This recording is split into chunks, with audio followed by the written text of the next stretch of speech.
This is Unlearned, a self-rising production. I'm Jaime. And I'm CA. And we are your hosts. This is a podcast all about deconstructing who we are and exploring who we are becoming.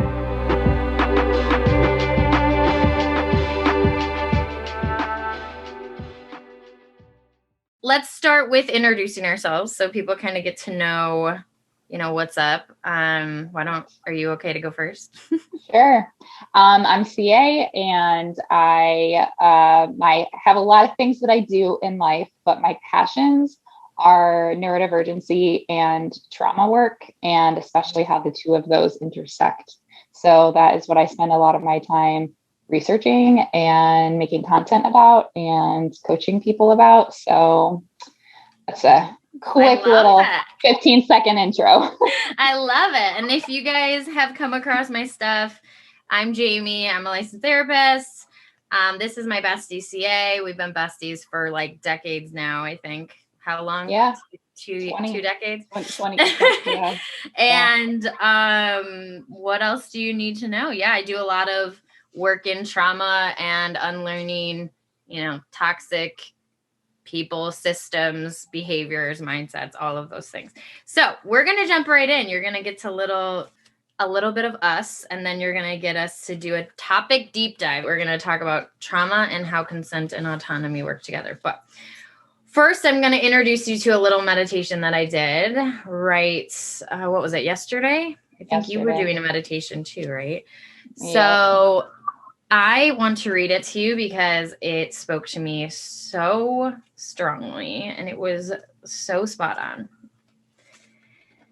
Okay, so I was doing a meditation and it was all about speaking to almost like a creative burst of energy.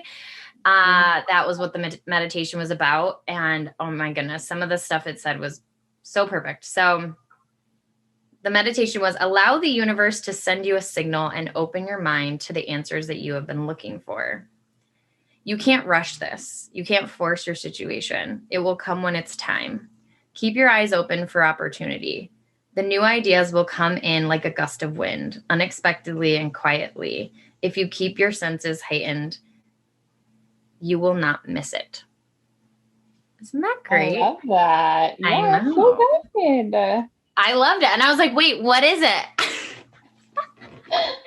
What is it? But you know what? It works really perfectly because this is kind of where we're leading into, trauma work is so much of trauma work is self-awareness and gaining back power we lost or it was taken from us. Yeah. Right. That's what I was going to say at the start is like, I'm so glad that you picked this topic to talk about because I think that is one of the key themes that is going to come up with anybody who's dealing with trauma work. No matter what type of trauma you had, one of the key factors or markers of something that was traumatic is that your consent was not an option. So if we're talking about an accident, you didn't consent to your car flipping over and rolling. If we're talking about childhood abuse, your consent was absolutely stripped. Any other form of types of abuse, like that's the whole thing is you have no autonomy or consent to the things that are happening to your body, to your nervous system. And so we have to make sure that we are super sensitive to that as we move into trauma healing, because that is one of the key things that our bodies and our brains are asking us for. Is that sense of autonomy. Like we need that back in order to feel safe.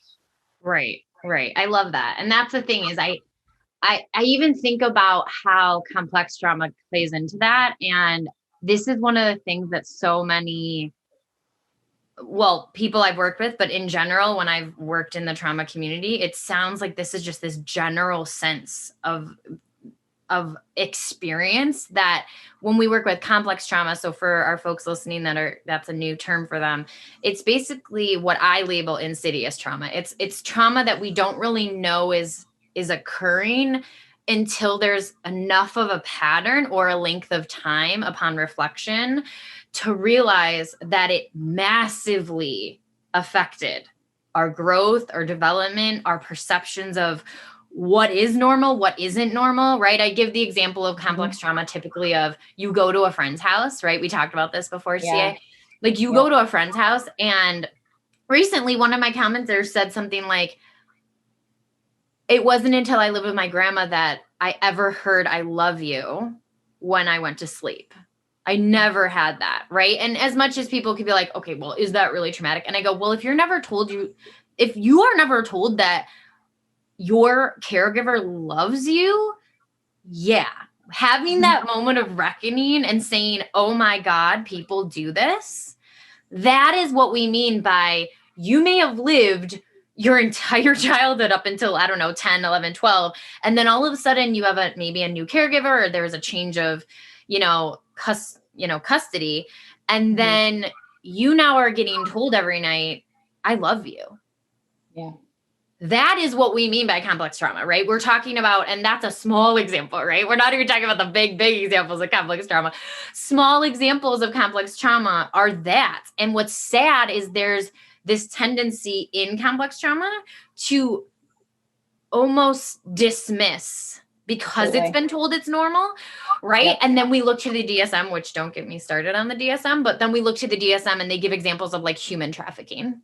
And I'm like, of course, for my complex trauma people, you're not going to think it's valid, right? Absolutely. Why am I traumatized that nobody told me they loved me my whole childhood?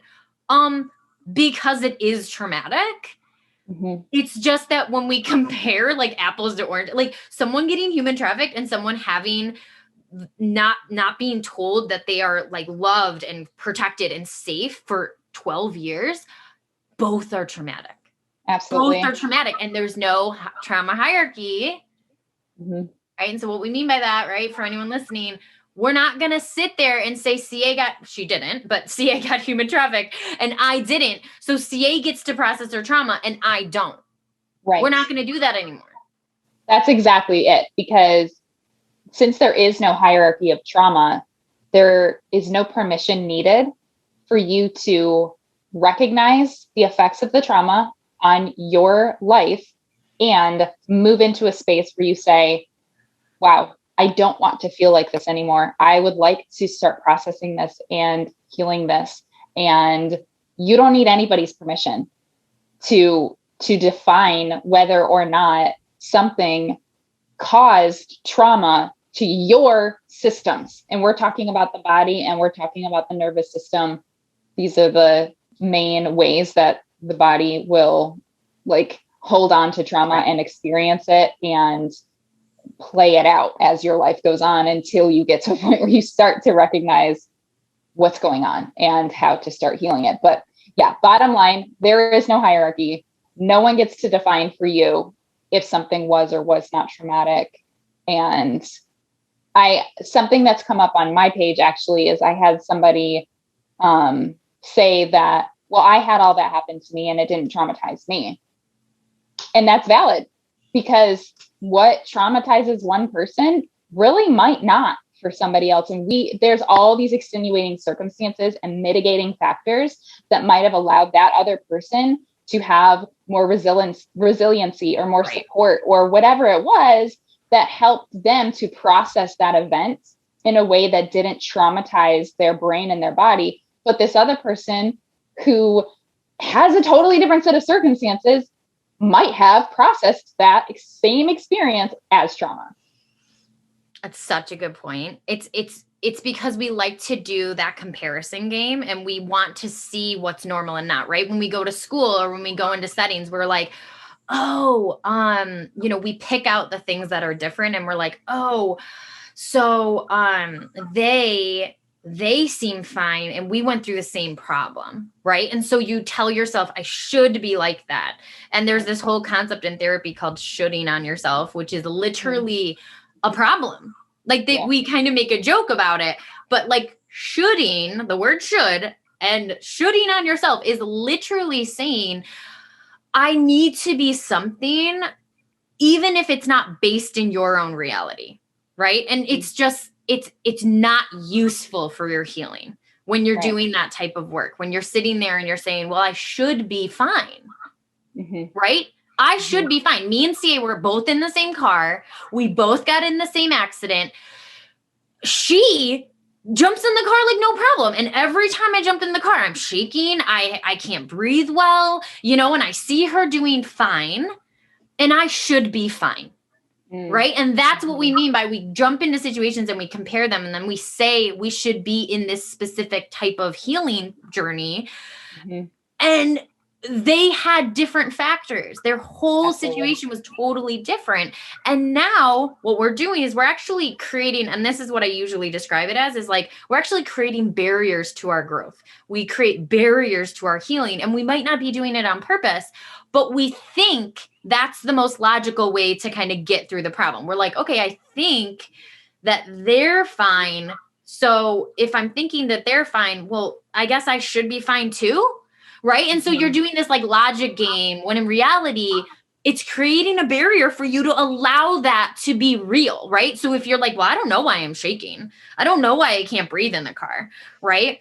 It's a rejection of your internal system. Your internal system is saying, Jaime, something's not right. We have to sit with this information.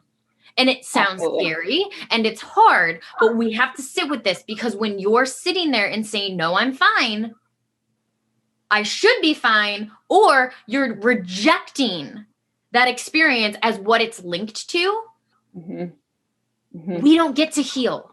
We don't get to heal in the way that we are meant to heal, right? We can distract ourselves. Right? We can put headphones on. We can do all of the little doohickeys and the breathing things and all the things, but it's a distraction to the process.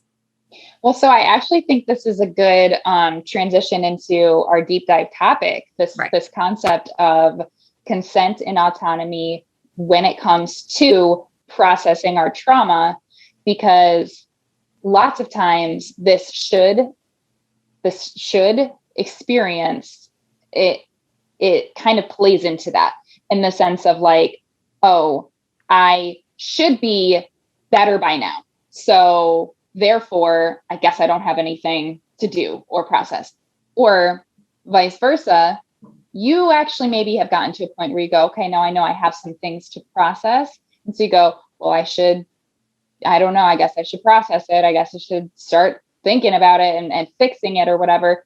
But that is still bypassing your consent process by saying, oh, I should just do this. I should be healing by now, or I should go, think about this, or go do a meditation, or go to therapy, or go blah, blah, blah, talk about it. And it's like, well, should you? Are you checking in with yourself and actually listening in for that autonomy, for that part of you that says, okay, we are safe to process this portion of the trauma? Or sometimes we have our body or our nervous system is going to it's going to pump the brakes, and it's going to say, nope, we are not ready to go there yet. And if you bypass that consent, this is where the topic comes in. You end up re-traumatizing yourself by forcing yourself to do what you think you should be doing to heal, but you're not ready for it yet. I love what you brought up about bypassing the consent, and we're not even aware that we bypassed consent, right? And so I you know how I like to give analogies. I was thinking of a good analogy. I was actually thinking of one for like being a mom, but I think for like the general public, I was thinking what would be a really good general one is I would think college. Okay, let's think of college for a second. So if we go to, right, we're 17 years old, like, and now everybody's applying, right? And we think, what should we do? Okay. We literally think, what should we do? And for some people, they immediately have like that full engagement of consent. They're like, oh, I know what I want to do. Right. And they're very convicted. And then we get really convicted people that are like, I definitely want to take a gap year. I definitely want to go to college. I definitely, right. And if you are bypassing the consent and just saying, well, what should I do? It's whatever the cultural narrative or whatever cultural narrative that year is stronger, right? So some years there's a lot of talk about do a gap year. Some years in certain college or in certain high schools, there's a lot of like, you got to go to this school, right? Yeah. Or a lot of people are going to a certain school. So everyone's like, no, you got to try to apply there, right? We got all to be together, right? Okay. Yep. But what we're forgetting is what's going on internally with you. Like, do you really know what you want to do? Maybe you do. There are a lot of people that do actually know that at that point, which is great. They kind of ask their question and then they do what they need to do, right? But then we have those people that are like, I don't know what I want to do. I don't know if I really want to go to college. I don't know if I want to take out loans. I don't know what I want to do, right? And when they do the bypass of consent and they just say, well, I should go to college. Now what you're doing is you're following a almost, I don't want to say it's a sheer rejection of self, but it is a pathway that isn't aligned with possibly your actual experience. Like your experience is you might not know. So if you sit with that question, you might have an answer, but it might be uncomfortable, right? Because you might have an answer that says, I don't want to go to college right now. And all of my friends are going to. Okay. So then we have that question of like the consent. Like if we really sit with the consent question and that's why I tie it into autonomy, you have to kind of claim that truth for yourself, right? You have to claim the truth as what it is, right? And so when we look at like the comparison with trauma, right? What we do is we kind of, everybody else is either fine, which is usually a lie, but they're like, well, like the whole car accident thing. Well, we all were in the car and I'm the only one fine or not fine. So I guess like I should be okay. Like I don't need to go to therapy. Nobody else did. Right. Like I think I might need it, but like nobody else did. So like maybe I should be just sucking it up. Right. And then we have the peer pressure narrative, right? Where it's like whatever family, if the family doesn't normalize therapy, right, then now it's the cultural norm. Like kind of see how like the college thing and the, right? It's like whatever the cultural norm is in your family is now being the pushed on like pathway, right? And like I know you could speak to this because you've taken different routes to healing. I've taken like a lot of therapy. You've taken a lot of self-growth mind like avenues. And I know I'm sitting here as a therapist, but that might not be everyone's direct path. It might eventually be for some people, but if we look at, are you feeling ready to sit there in the therapy office? I know this sounds like very controversial, but like when we're talking about trauma consent and trauma autonomy, some people literally might not be able to be even the cultural norm of like, just go to therapy. We need to sit with that for a second, like forcing one way over another. You might do better work just doing some internal stuff in the beginning and feeling safe in your internal processing before you do some external processing.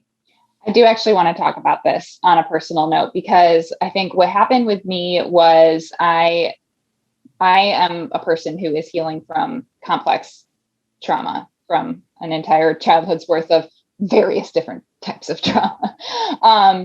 And so for me, it was like I kind of entered into adulthood and I spent a few years really just distracting myself from the trauma and just busying myself with all of the tasks at hand. And I became a mother pretty young. And so I was just being a mom, and that obviously has the ability to take 100% of your time and energy.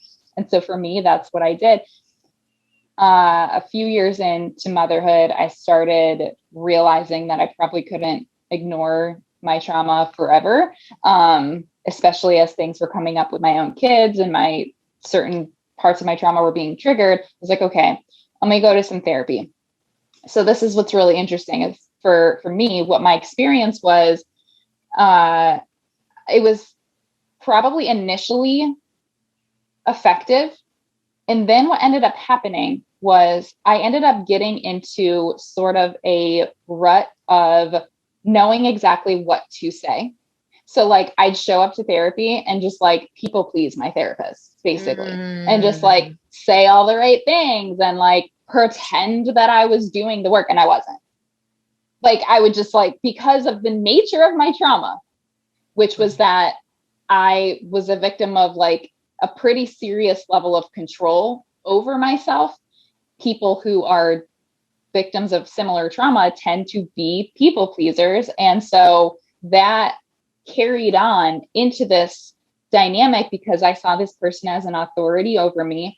And I had been trained that you people please to authority figures. And so that's what I ended up doing. And I realized like I wasn't actually making a lot of progress because the therapist did nothing wrong, by the way. It actually had nothing to do with her, but it had to do with where I was in my healing journey and what lessons I still needed to learn. And so I realized like I actually had to step back from that and take time to get inside my own authority for a little while and actually step inside that position of authority in myself to where I would no longer feel that need to like people please at a therapist or other type of caregiver, care provider, which is, I do not think my experience is unique when it comes to that. Oh, absolutely not. I think because we talk about this a lot, and this will probably come up later in the podcast, but both of us have really struggled with like medical professionals and obviously mental health professionals can be part of that role. But what we really struggle with is speaking our truth and almost advocacy of self, right? And advocacy of self is a skill. It's a skill, right? And advocacy of self is like, think about knowing in therapy, honestly being like, I might need to do something, like something's off. I can tell that I'm people, right? We don't know that because we almost need to sit with that kind of outside of the dynamic of authority versus, client. And like you said, I doubt that the therapist did anything wrong, but there are certain errors or energies that can be present in the therapy client dynamic or the psychologist, whatever you call it. It's almost inherent, if that's the best, or innate. I don't know if that's the best word, but it's almost like present whether or not we want it there. Right. And sometimes it's there, even if you get a provider that gives you the opportunity to be kind of free range. Like, absolutely. Like we are cohort, like we are collaborative, right? And you might even say that, but trauma doesn't sometimes care, right? They're like, well, she's saying that she's my ally. She's saying that but I also had a mother that said she was my ally. Exactly. Or I also had a mentor that hurt me or abused me, and they said they were my ally. Right. And so even if you have someone who's doing all of the right things, we may struggle with that moment of almost like honesty of like really what we're doing and where we need to start.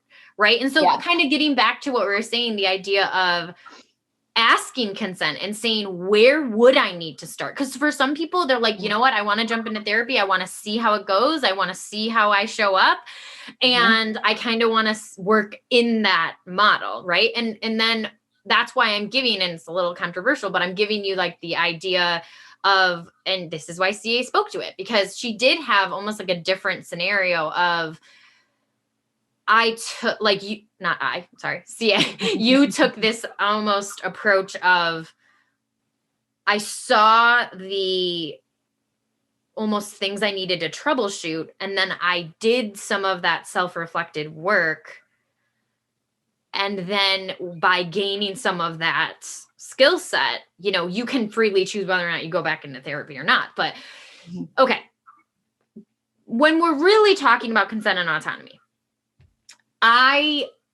we're going to go into this probably in our part 2, but I want you to hear just kind of, just to give you the heads up of where we're going. One of the things me and CA want to talk to you guys about is what it looks like to actually practice the skill of consent and autonomy when you're doing self-reflective, self-awareness trauma work. right? Where you're actually asking hard questions. What does it look like to honor consent internally? And what does it look like to gain autonomy internally doing this work? Okay, so that's where we're going to be heading for part 2. And I definitely hope you join us, because this is where we're getting into the meat and potatoes, or the nitty gritty of the actual work. Thank you for joining us. We are on part 2. We are picking up right where we left off, and we are talking about trauma, consent, and autonomy. So right where we left off was what it means to actually do the work of consent and autonomy doing trauma processing. Okay. So what we mean by trauma processing, right, is we are experiencing something that's engaging us, that's either triggering us, or it's creating a lot of fear responses, or anything related to, let's say, a previous trauma. So when we talk about complex trauma, right, it could be, I have an issue with authority. It could be, I have trouble advocating for myself. I have trouble speaking my own truth, right? So all of these things, when we're practicing those things, we are talking about in this episode how to target that specific work and do so with the gentlest method possible, right? Because there's methods out there, right, CA? There's a lot of methods out there that try to target trauma. And I'm not saying there's one specific right or wrong way, but there are ways that people address their trauma that can be, like we've said, re-traumatizing. And so do you want to speak to that a little bit, or do you want me to? Yeah. Well, yeah, there's a lot I could say about this. So I'm just going to kind of jump right into an example, because it's super relevant and it just happened to me yesterday. So yesterday, I was having a huge bubble up of a very deeply traumatic experience for me. And for me, or for everybody else in my family, I have 4 kids. It's just a normal Wednesday. And I had to do all the things, and I had to just be present, right? And continue to take care of the meals and get everybody to school and pick everybody up from school and all of the things. And so I felt this bubble up, and this is where sometimes consent comes in, just as a timing issue. I recognized it. And for me, this is what I do, is I kind of like talk to these various parts of myself. And so the part of me that was being triggered, I basically said to her, I see you, and I hear you, and I feel you, and I honor you, and I want to sit with you when we have time. Right now, I have to do X, Y, Z. But I am going to get back to you, and we are going to process this out, because I do feel ready to process it out. I just don't have time right now. And so then we circle back later on, and when I have time and space, when, their dad is home and he can actually now take care of the kiddos, and I can go upstairs and feel safe to open that up and go, okay, let's take a look at it. Lots of times when we're dealing with certain traumatic experience, the analogy I use, it's literally like open chest surgery. And so you need to be in an environment that is safe and, psychologically clean or sterile, right? Like you can't just like open up your chest and pull out your bleeding heart, like just any old place. If I'm in the middle of a grocery store and something triggers me, that is not time to feel my feelings. It's just not. Right. And so it's like, I think that the narrative that's going on right now about feel your feelings is so important, because that is how we do the work of processing trauma, but it's more complicated than that. And it's both and. It's not just feel your feelings any old time they come up, as soon as they come up, whenever they come up, every single time, because I think that is going to set you up for some serious chaos. So there has to be some sort of like parameters around how and when to safely do that process, So that was the first sort of part of it I wanted to talk about. Sometimes it's literally just a timing issue and you are ready to process it. Like psychologically you're ready, but like you just actually can't. And so there is a way to sort of like talk to yourself and say, we're going to do this work when there's a moment. There's a whole other set of trauma consent where you're just legitimately not actually ready to do that work. You're literally not. Like you could feel something bubble up and you go, oh, that is there. And it might be because it's brand new. You never realized that was something that created trauma for you. And so there's a whole process that has to go on of just like accepting that before you can even imagine being diagnosed with cancer. And then the doctor's like, and tomorrow we're going to do surgery to remove the cancer. You're like,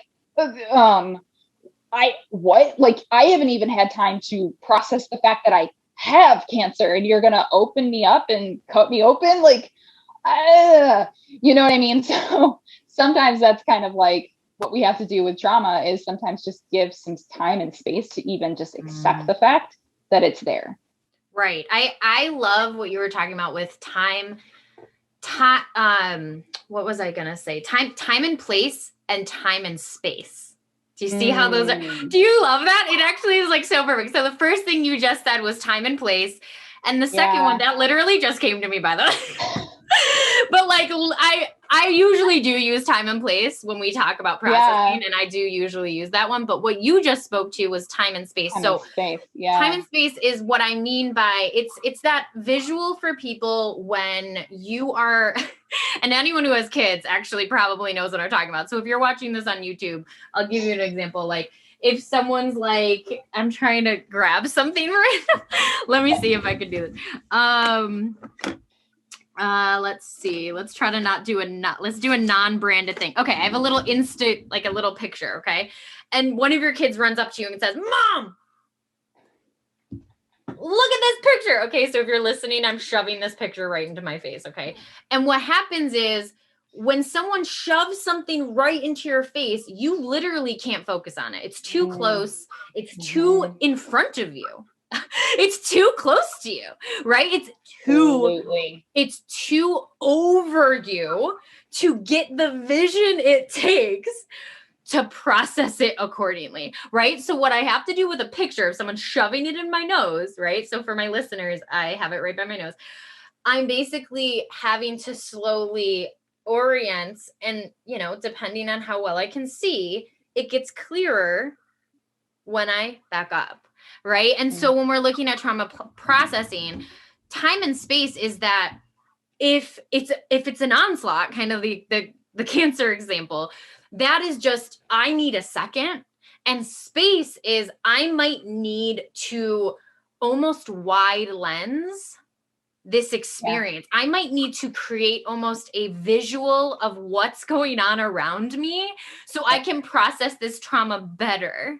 Right. And so that's where so many people, especially my folks that are listening, that's been victims of bodily assaults. Okay. So without, we don't have to dive into this topic, but if you were in any way assaulted in your body, the thing is that when we are trying to process that kind of work, spatial processing, and what I mean by that is giving yourself the space, the lens of what actually occurred. How many of us have gone through something like that and we didn't even realize until either someone spoke to it. There was a moment recently that my therapist spoke to one of my traumas and she goes, do you realize how, like, she wasn't trying to be like flippant, but she was like, do you realize how that's very scary what you just told me? And I was being very flippant. I wasn't trying to dismiss the trauma, but I didn't realize how bad it sounded until she gave me a moment of pause and said, that sounds really rough, what you just told me. And then when I heard her say that, my brain did this like wide lens thing. And I go, oh, like I almost got, I got chills just doing it. I went, oh, that did impact me. That did impact me. But how long did it take? Years? years for me to sit there and actually honor how hard that trauma hit me, right? And so that whole time and space sometimes is part of you understanding the trauma. It's you understanding the trauma in a new way. Okay. So I know that we were kind of speaking to the consent thing, but really what we're talking about in those two aspects of you gaining control of the onslaught of the emotion, right? So in time and place, it's happening, you're understanding it's happening, and you're, instead of just being subjected to it. And I explain this to a lot of the folks I work with, and I know that you relate to this as well, CA, which is the idea of when an emotion feels like it's assaulting you, which anyone who's dealt with trauma knows this feeling. You feel like you don't get to choose. Absolutely. And that's where we get the emotional flooding definition, right? We get the flood. We literally use the word flooding because we feel like it's out of control. We don't feel like we get consent over the processing. And so what you just gave as an example is such a perfect way for people to start practicing, right? It's not going to happen quickly. It happens over time. Believe me, CA can speak to this. It's probably, how long is it taking you to get to the point where you're like, okay, I recognize, like how long? Give me like, like 10 years. Yeah. Like, so we're not saying, it can happen faster for some folks, right? But what we're saying is this is not I tried it, I got it.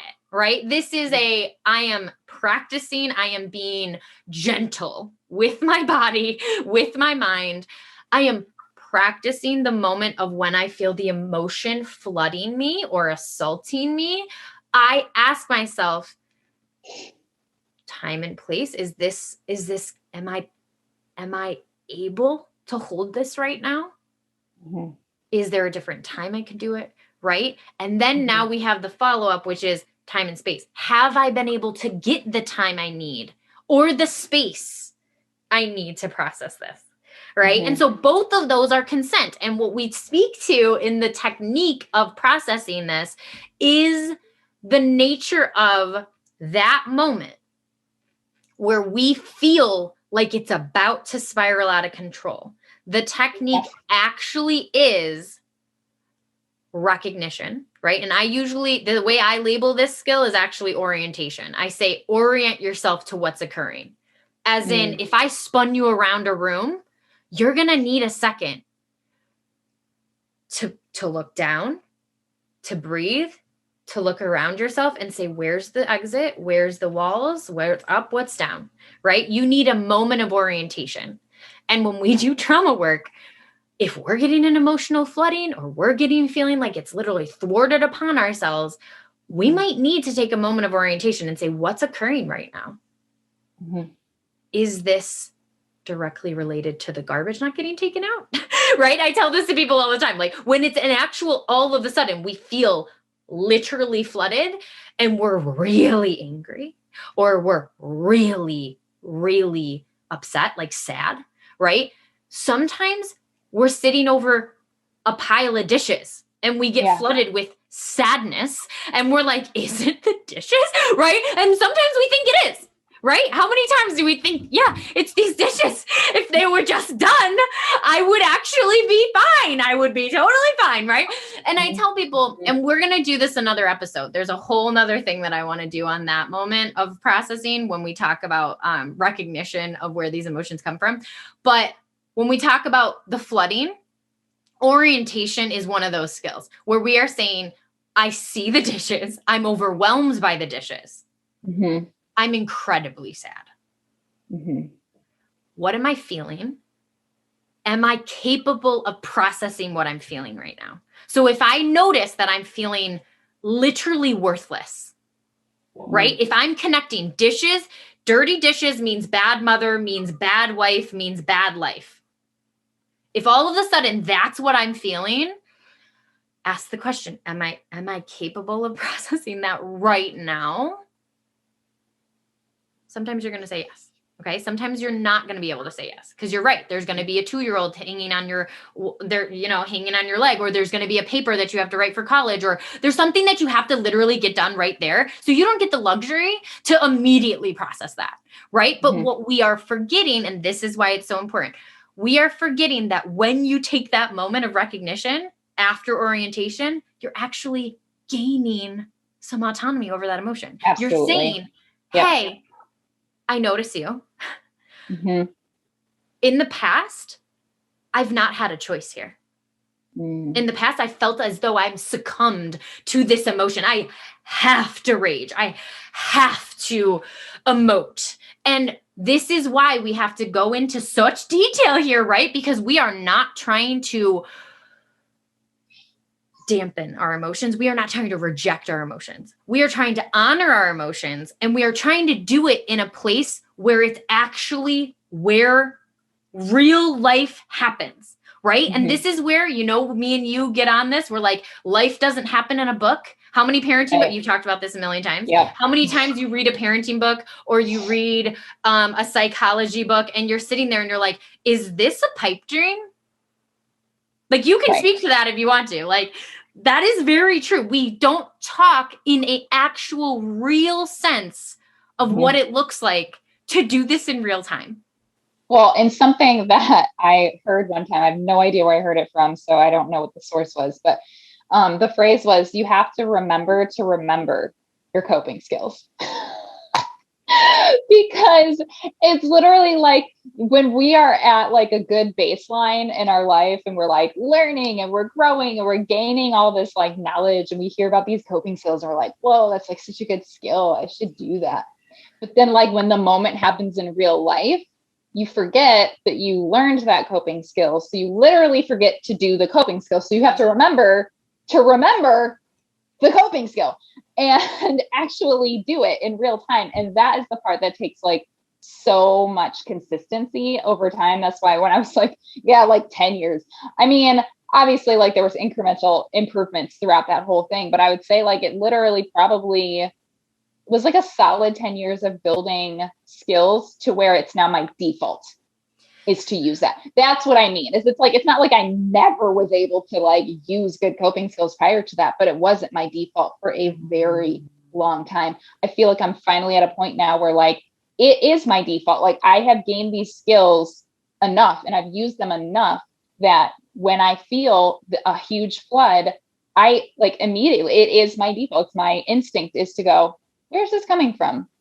Because this feels disproportionate to the experience that's actually happening in real life in front of me right now. I should not be experiencing a particular like level of an emotion because of unfolded laundry or because I slipped on some ice. Like, why am I crying so hard? It didn't even hurt. Like there's something else happening, right? And so you go, okay, I can see that this is something that's going on. And like we've said, and that's the part where you take that next step. So once you orient and recognize, then you check in and you go, okay, do I have the capacity to actually process what's really going on here? Because when you were saying the thing about like, you want to be careful and make sure you have the nuance in there that we're not telling people not to feel their feelings or process them. What I think is really important here is to make sure that you're processing the correct feeling. Because like you said, if you're sitting there and you're crying about dishes and you just make it about the dishes and you tell yourself, okay, well, once the dishes are finally all caught up and clean, then everything will be better. And so you do that and you get through all the dishes, and then like, you might not feel better because that wasn't what it was really about. And so, I mean, like you could probably sit there and regulate yourself from a feeling of sadness that you had about not feeling good enough because you didn't clean the dishes on time. Like you can regulate that to the best of your ability. But I think when it comes to processing, if you really want to like get on top of your trauma, you have to make sure you're processing the correct actual like source of what is like actually going on here. So it's like, it's a both and, because you're going to have the little things that are going on. Okay. I can't sit here and cry for 20 minutes about dishes. So I need to like process this like mini moment. But then I also have to realize that there's actually like a deeper source to this feeling that I need to process that. Right. So that way these little things don't happen as often. Right. Absolutely. And I usually label those for people core wounds, or like a wound that has been like basically embedded in the foundation, or I usually call it the undercurrent. Right. And if we don't look at the undercurrent, we actually solve the wrong problem. So we just do the dishes. We don't look at the undercurrent. We just look at the surface. And when we look at the surface, yeah, there are going to be a problem. There's going to be ice on the driveway. There's going to be dishes to do. There's going to be a paper that's overwhelming, and it might be misattributed. And you might be like, yeah, if I just finish the paper, I'm fine. And then you're not fine. And you're like, why do I feel like every time I do this work, I am cycling, right? I literally feel like it's just a perpetual cycle and all of this is pointless, right? And what we do need to speak to, and this is where we're getting, because we are going to head into, instead of just saying, I don't have, like, it's not the right time, we're going to go into when it is the right time, okay? So when it is the right time, and we are looking at not just the surface, and we're looking at the undercurrent, this is where pain points come in. And we're looking at things that cause us a lot of pain to hold. So if I'm sitting there and I look at the dishes and I say, this is my worth, and I realize that I have a moment, right? There's no distractions. There's nothing else going on. And I say, okay, I'm recognizing that, right? And I give myself permission to fully feel this. And I come to an understanding that this is not the dishes, and I am going into the undercurrent, and I am going into the wound. And I realize that I am starting to connect my worth to what I can clean enough, or what my house looks like, the aesthetic, right? And so if I just get the right design and people come into my home, they're going to think I'm fine, right? Mm-hmm. And I've connected the outside, and inside is crumbling, right? And I'm starting to hold that pain. And I mean, I feel like I'm getting chills right now because that's so visceral, right? It's like, it's a lot of pain, right? And this is where, and I definitely want you to pick up where I'm heading, but I want you to hear why consent is so, so important. If we thought it was important earlier with time and space and place and all of that, it is so important right now, okay? Because if I say I've grown awareness of where it's led to, which is the undercurrent, which is the wound, which is the pain. Yeah. Okay. So now we're in the pain for like even a brief moment. Mm-hmm. This is where we're talking about possibly where some of the traumatization can come in, or I'm sorry, re-traumatization. Because if we fail to recognize every step of the way where we are in our ability to hold the pain, and we push ourselves past, I guess, our capacity or our current skill set or our current abilities, it can feel like re-traumatizing. So what I mean by this, and this is where I kind of want you to pick up, but the idea of if we are actually using consent to the full definition, we've been taught this as women. We teach this to men as well, obviously. And anyone who's experiencing the classic consent dialogue, which is typically in relationship to intimacy, right? Mm-hmm. Mm-hmm. Every step of the way. Yeah. If I engage in an intimate act with somebody, I start kissing them, I'm consenting. And then we start doing something else, I'm consenting. And then if my partner goes into an area that I do not feel comfortable with, or pulls out a toy that I don't want to play with, right? Every step of the way. Every step of the way is consent. Every step of the way, every change of engagement is a moment of consent that I have to ask myself. I don't benefit in any way by ignoring that dissonance, right? Yeah. So if I am starting to engage in an intimate act with a partner, and then all of a sudden they pull something out that I don't feel comfortable with, and I feel the dissonance and do not speak to that dissonance, it can be re-traumatizing. Right. Okay. So why I was saying I want you to pick up is that idea of like, when we are doing trauma work, I understand like intimacy can kind of be a funky parallel, but let's do back to the parallel of trauma work. We're now doing trauma work, and every step of the way. So I identify the wound. I notice that it's something I need to hold and process and allow myself to be gentle, right? I need to ask the question, is my worth determinant to the aesthetic of my home? Like, is that truly my reality right now? Is that real? Right? And so when you're asking that question, if you are starting to feel like I can't breathe, this is like, I'm overwhelmed, like and you feel this immense dissonance. Yes, you know that you're in the right place, but to push yourself can actually be re-traumatizing. So it's a very nuanced conversation. And that's why I'm wondering, like, do you want to speak to this moment? Yeah. So I think what sometimes is really tricky about this is finding that balance, because in order to process through something, you do have to feel it. And so you have, for yourself, you have to become so in tune with yourself to be able to honor your own thresholds. You need to find your thresholds. And so sometimes to find those thresholds, you're going to push right up against it. You might go past it and realize, oh, that is past my threshold. And then now you know where it is. Right. And so, because it is going to hurt. When you're processing something traumatic, that's pain.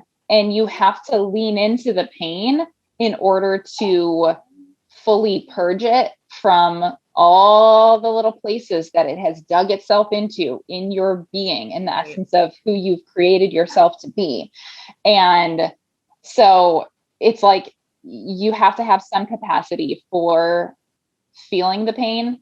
But then you have to understand where your threshold is and go, okay, this is getting to a point where, and it typically comes to, like you said, understanding your own autonomy and hearing your own voice in there, and accepting that there are limits to what you can handle. Right. And okay, so let's do this, because the intimate example can kind of get tricky and it can be very triggering for our audience. So let me get out of that for a second. And I'm going to give you an analogy of lifting weights. Yep. And we've heard this a million times. If anyone's done trauma work, they've heard this too. But this is actually really why this narrative comes up. And if this is a new narrative for you, it's basically, in order for your muscle to grow, you do have to reach a threshold of newness, right? It has to be a new exploration for that muscle. Like, you have to be, I'm lifting 5 pounds. Like, I'm lifting 5 pounds. It's fine, right? This is what I do. I always breathe when I'm traumatized, right? I just breathe. And this is the 5 pounds. And for people who are listening, I'm lifting my hands up and down like a weirdo. But okay. So I'm just doing the 5 pounds and I'm like, I don't know, like my bicep is fine. But like I'm looking over and I'm seeing someone with like this jacked, like tricep bicep situation. And I'm like, I don't know what I'm doing wrong. Right. And it literally is that moment of growth happens when tension meets honoring the balance of the threshold. So we are like, okay, I'm comfortable exploring this pain. But if I picked up a 35 pounder, I'm ripping that. I mean, I might not immediately rip, but I'm doing something wrong. I'm doing some damage, right? I'm doing some damage that I don't know if I can recover for, like, quickly. I don't know if I can recover it quickly, right? And so think about it. This is where there's that balance. I do the 5 pound, I do nothing. Then I say all in, grab the 35 pounder, and then I damage my muscle. Okay, so now when someone tries to do the trauma work again, they don't want to do it because they say, well, that just hurt too much. And Absolutely. I was for like 2 months. Yep. And I go, well, and this is an issue that I have heard come up with people who have either done this work themselves or unfortunately were led past their thresholds by therapists. And then they go, well, I'm done with therapy. Like, therapy doesn't help. It made things worse. And it's like, well, I mean, that's a legitimate critique. If you have a therapist that is pushing you beyond your thresholds consistently, and then if you use the exercise analogy, if you injure yourself, now you have a whole new injury on top of the original injury that you were trying to deal with in the first place. And it's like, it becomes so complex. And the complexity is the other thing I wanted to get to when it comes to that feeling of consent while you're processing. So you might be processing a particular trigger that came up. Okay. And so you're feeling the pain and you're leaning into it and you're digging real deep to see all the spaces that it has leaked into your life and how it's affecting this and now it's affected that. And you're allowing yourself to release that tension and get that stuff out of you. Sometimes what happens in that process is you have fully consented to processing that wound. And in that process, whoopsie, beep, we have now found a new wound. Unlock. This is how complex trauma works. And it is so insidious sometimes. Unlock. It is. You'll unlock something else and you'll see where this wound directly caused a whole other wound. And you're like, oh no. And you feel like, oh, okay. And if you're not aware of that consent process, you might just get distracted and be like, okay, now we got to start thinking about this and feeling this and processing this. Well, no, you don't. You don't have to do that right away. You can certainly look at it and go, okay, there's a new one. There's something else that I'll have to look at some point. Okay. And then you can set that aside and get back to the work you were doing that you have consented to. Right. I love that. I think that's what we mean by like knowing this is why that theme, and I hope you guys have caught this theme, that there's an entire theme in trauma work, which is self-knowing. And what we mean by that is it's so aware of where the threshold is that you like what you were speaking to before.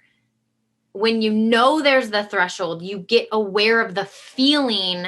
And this is why it's actually very bodily. Sometimes our bodies do tell us, right? So we're trying to explore our traumas or whatever, and we actually get this like body sign, right? Some people it's like a pressure feeling. Some people it's like, kind of a dissonant feeling or something. But think about if I was lifting weights, right? If you were like, Jamie, I think you could do 5 more pounds, right? And I'm like, let me just ask myself if I can, right? Because I know you think I can, but let me ask myself if I can. So if I'm sitting there and I'm like, okay, what was it like the last set? Okay, I do think I'm going to give full consent to add 5 pounds. Like, I really think like, let's try it, right? So I do the bench press or whatever it is, right? And all of a sudden I can feel my body not operating in the way it was previously operating. Like it's not working the same way. There's something different and it's not feeling good. It almost feels like something's about to go wrong, right? That takes work to recognize, because you can't do trauma work just like it's like a walk in a park, like kind of unaware and like just whatever happens. No, you have to be so aware. Well, and let me tell you with this analogy, there's something else I wanted to say while we're on this analogy, which is that I actually also think that part of this autonomy consent process is allowing yourself to rest afterwards. Because I think a lot of times when people get into trauma work and deciding to start their journey, there can be a temptation to push yourself too hard, too fast, because you're like, oh, I just want to like get through this. I'm ready to be done. I'm ready to be healed. I'm ready to, stop feeling like this. Great. All good goals and motivators, but healing yourself from trauma is extremely taxing on your nervous system and on your body. Right. It is. It's like, it's actually physiologically extremely hard work to do. And if you're not giving yourself rest and recovery in between some of these big sessions of processing, like you are going to burn yourself out. Right. I love that. Okay. So I think that is kind of our wrap for today. I really appreciate you guys listening. You're definitely going to see CA again. And we are kind of just getting started. So thank you for joining us today. Bye. Thank you so much, y'all, for tuning in. If anything we said resonated, please subscribe and leave a review anywhere you listen to podcasts. This absolutely helps us grow, and we really do value your voice on this podcast. So if you have anything you'd like to contribute, any tips, any topics, or if you just want to say hi, you can email us at unlearned@recollectedself.com. You can find us on Instagram at The Unlearned Podcast, or our individual Instagrams at Recollected Self, and CA's is at Embracing Divergence. You can also find us over on TikTok under those handles. If you want to join our Patreon for $5 a month, you can be our Coffee Fiend Club member. And that's going to give you access to our podcast within a podcast, which is called Unhinged. This is basically where we let loose, completely unedited. We are literally just shooting the breeze, having fun. You can see our full personalities, and it is a blast, honestly. It's pretty fun. So if you want to join us, you can find that at patreon.com/unlearned. And that's it. The last thing I want to tell you is I want you to be brave enough to fight for the person you want to become. And this is how we do the work.